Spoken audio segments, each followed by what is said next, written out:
Welcome to the return of Bible Talk with Bruce and Becky. The triumphant return? Let's just go with return. Return, okay. We've been off our schedule a bit for various reasons, but we're going to continue with our study of Genesis. We're at the end of chapter 19, the sordid conclusion of a sordid story about the destruction of Sodom and Gomorrah and the rescue of Lot and his family.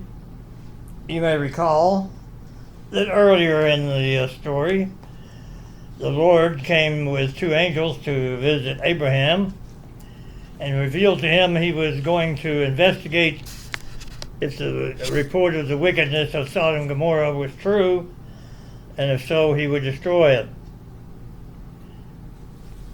You may remember that Lot welcomed the two angels who came to the city with hospitality, but the men of the city wanted to rape the two men.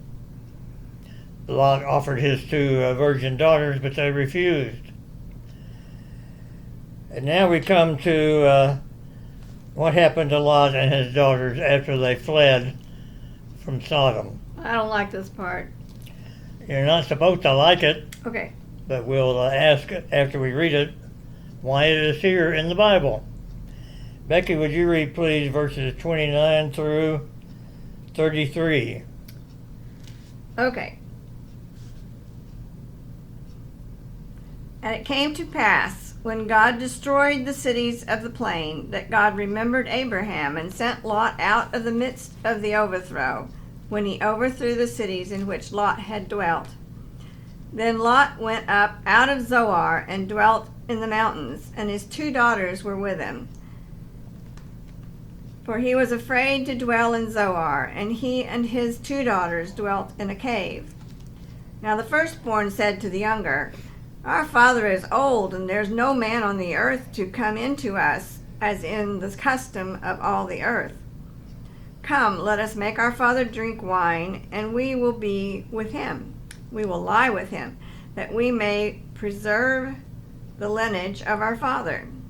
So they made their father drink wine that night, and the firstborn went in and lay with her father, and he did not know when she lay down or when she arose. The next day the firstborn said to the younger, Now look, I lay last night with my father. Let us make him drink wine tonight also.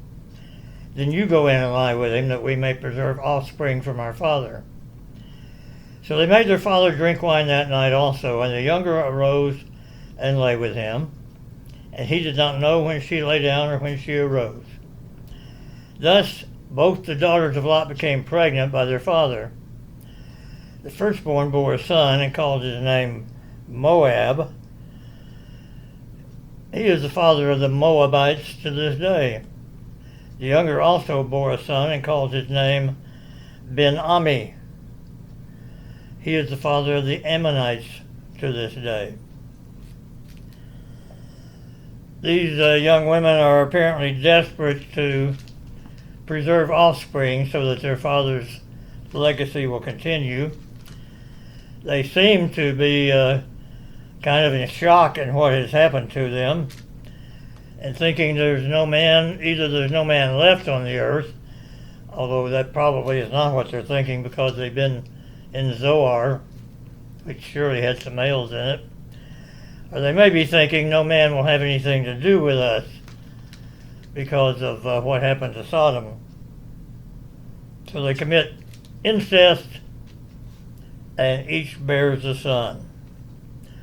All right, as I promised earlier, let's think about why this scandalous story is in the Bible. A question that I don't think a lot of people ask themselves when they read the Bible, or maybe think that it would be wrong to ask such a question. Is this a case of grabbing the headlines in the Jerusalem Inquirer? What really happened in Sodom? Why did Lot commit incest with his daughters? Why was Lot not destroyed with the rest of the cities of the valley? What do you think, Becky? Is it something like that? Well, it's in there, which indicates it really did happen, and it accounts for the origin of the Moabites and the Ammonites. Aha! You need go no further. The writer of Genesis, whether Moses or someone else or both, doesn't usually tell us why he put these stories in there, but clues are available. And Becky's hit on the one here. The moral of the story, you might say, is that the Moabites and the Ammonites are descended from this incestuous relationship between Lot and his daughters. Moab, by the way, sounds like the Hebrew for from the father, and Ben Ami means son of my people. So if this is in there to tell us the origin of the Ammonites and the Moabites, we need to pursue it a little further. What is significant about these two groups of people, the Moabites and the Ammonites? Well, I know that Ruth was a Moabitess, and she was an ancestor of Christ. That's true. But we also find that we read through the Pentateuch and on into Joshua that these two groups were continual enemies of Israel. Yeah. And when we come to the Exodus, they resist letting Israel make their way to Canaan. So I don't think this is a complimentary story about these two groups. In fact, it not quite makes fun of them, but shows that their origins were not something to be proud of, and that's why they're wicked people. Okay, anything else you want to say about this whole story of Sodom and Gomorrah? Let's leave it behind us. Let's put it in the past and move on with Abraham. And don't look back. I'm not looking back. You know why I said that. Okay. Remember Lot's wife, the New Testament tells us. By the way, she didn't just glance back over her shoulder to see what was happening. She stood and gazed back towards Sodom and Gomorrah for a long time and was consumed by the fiery sulfur that descended upon them. It's often been compared to what happened to the people in Pompeii in the eruption of Mount Vesuvius, that you could see the outlines of the people that were preserved when they dug into the volcanic ash. She seems to have been longing to return to Sodom and Gomorrah. You remember that Lot had to be dragged out of the city by the two angels. But remember Lot's wife, and don't keep looking back for things that maybe did you no good. All right, chapter 20. Not Abraham's finest hour here, but we'll read it anyway. Again, this is the Bible telling it like it is. One reason I believe in the inspiration and veracity of the Bible is because it doesn't gloss over the shortcomings of the main characters, and it emphasizes the grace of God in dealing with us human beings. A little sidelight. Go right ahead. Okay, my 7-year-old granddaughter is into video games on her phone, and she plays Roblox incessantly. And I tried to find some online games, Bible games or Christian games or something that had a little value to it, and came across a lot of caricatures of Bible characters. They make them, there's one called Heroes of the Bible, and all of these characters all the way from Abraham to Jesus were these big muscled guys with their, and superpowers, and that's the man's idea of what a hero is. And I don't think that's God's idea of a hero. A good sermonette there. Yes, sometimes in our children's Bible classes, we want to make all the characters in the Bible role models. Most of them are not good role models, but they have their faults. This, I know, occurs especially in the study of the book of Judges in the Old Testament. There ain't no heroes in Judges.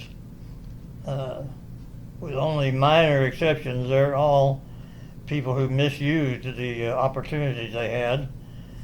But they can be lessons for us. And the lesson in Judges is repeated. In those days, there was no king in Israel. Everyone did what was right in their own eyes. So they were a lawless people there for a while. Okay, good point from Becky, as usual. Let's learn about Abraham's encounter with a fellow named Abimelech. Becky, would you read, please, the first 7 verses? And Abraham journeyed from there to the south, and dwelt between Kadesh and Shur, and stayed in Gerar. Now Abraham said to Sarah his wife, she is my sister. And Abimelech, king of Gerar, sent and took Sarah. But God came to Abimelech in a dream by night and said to him, indeed, you are a dead man because of the woman whom you have taken, for she is a man's wife. But Abimelech had not come near her. And he said, Lord, will you slay a righteous nation also? Did he not say to me, she is my sister? And she, even she herself said, he is my brother.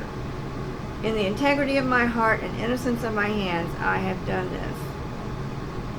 Down to 7? Mm-hmm. And God said to him in a dream, yes, I know that you did this in the integrity of your heart, for I also withheld you from sinning against me. Therefore I did not let you touch her. Now therefore restore the man's wife, for he is a prophet, and he will pray for you, and you shall live. But if you do not restore her, know that you shall surely die, you and all who are yours. God had told Abraham, I will bless those who bless you and curse those who curse you. So Abimelech here gets himself in trouble, not knowing the true situation. Abraham had done the same thing in Egypt back in chapter 12, being afraid that Pharaoh would take Sarah because she was so beautiful. He said, and that Pharaoh might kill her in order to get the husband out of the way, kill him. So he does the same thing here. Let me just mention, as a look ahead, his son Isaac will try the same trick when he encounters Abimelech.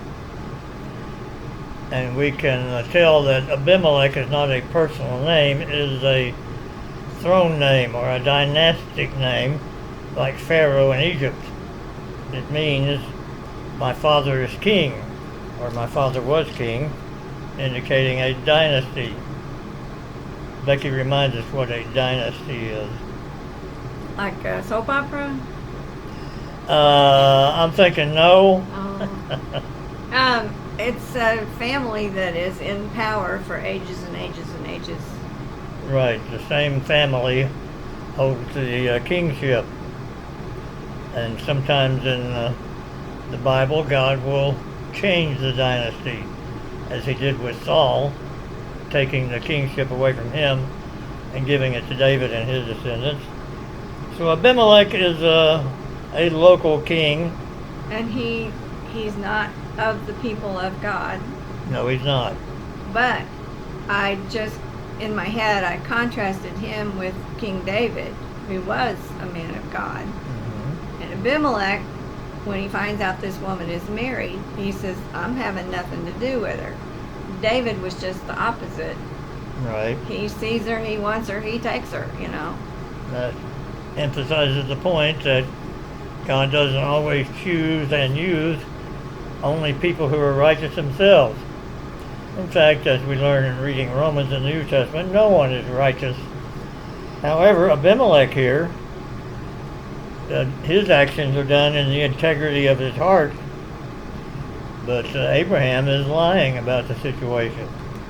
So if we're going to imitate anybody in this story, it should be Abimelech, who is not related to Abraham. But in verse 8, Abimelech rose early in the morning and called all his servants and told them all these things. The men were very much afraid.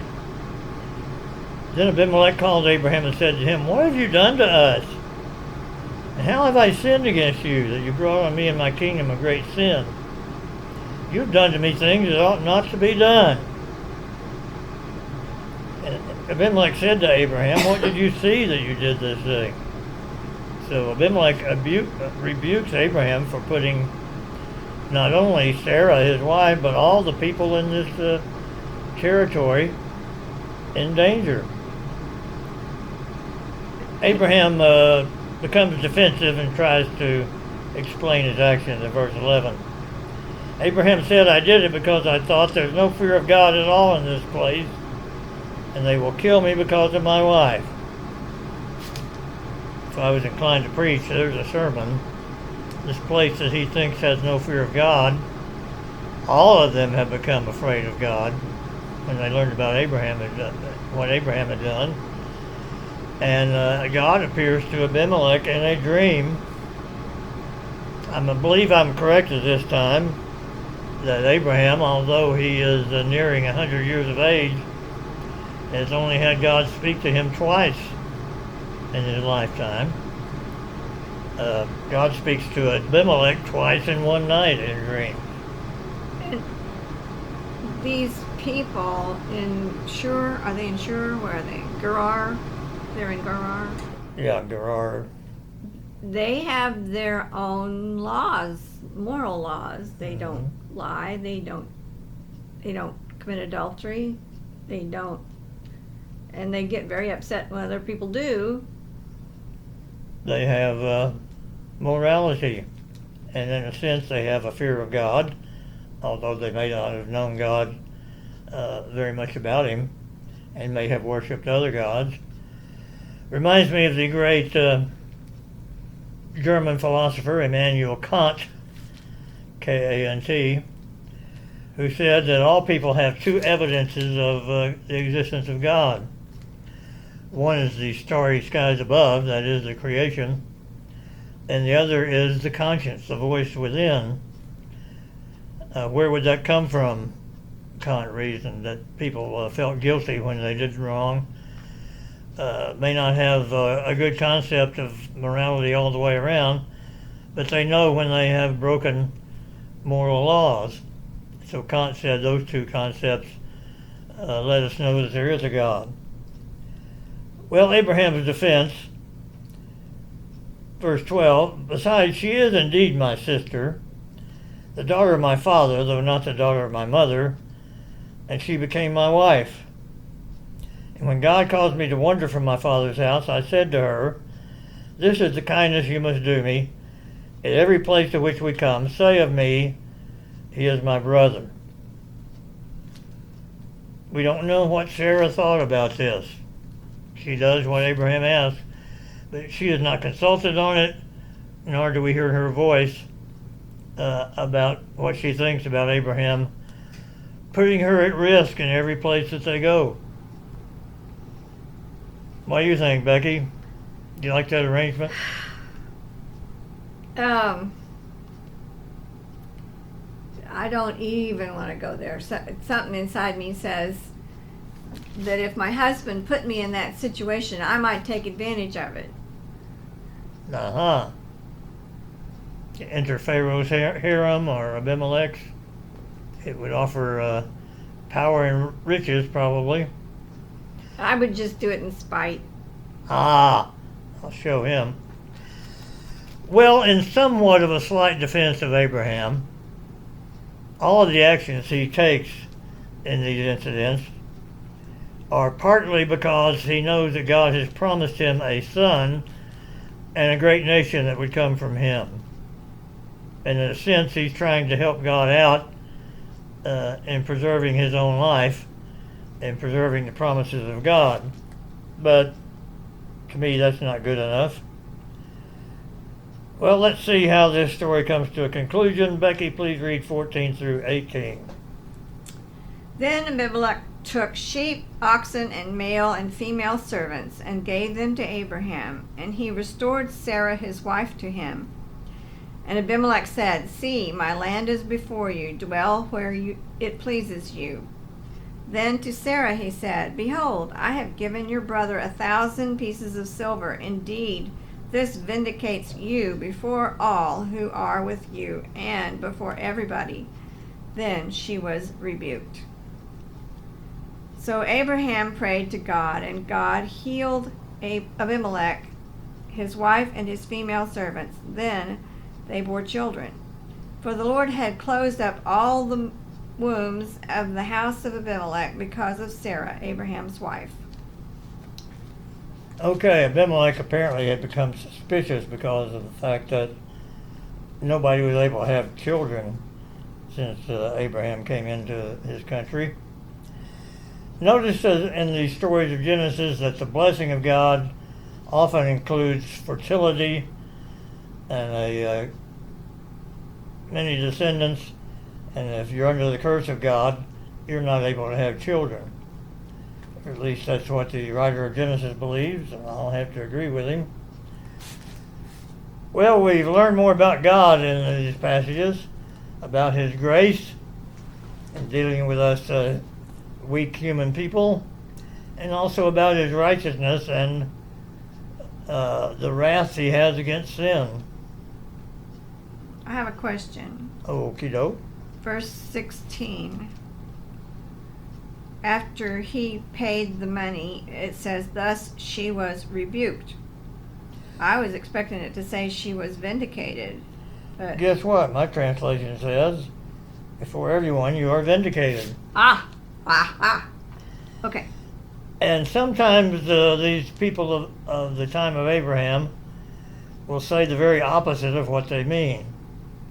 If they say cursed, they may mean blessed. If they say rebuked, they may mean vindicated. It's kind of a little play on words that was popular in that culture. But I can't explain it any better than that. Just note the fact that it often happens. Okay. Well, our time is up. I hope we've used it wisely. And next week we will have Isaac appear on the scene and see what problems that causes because of Hagar and Ishmael.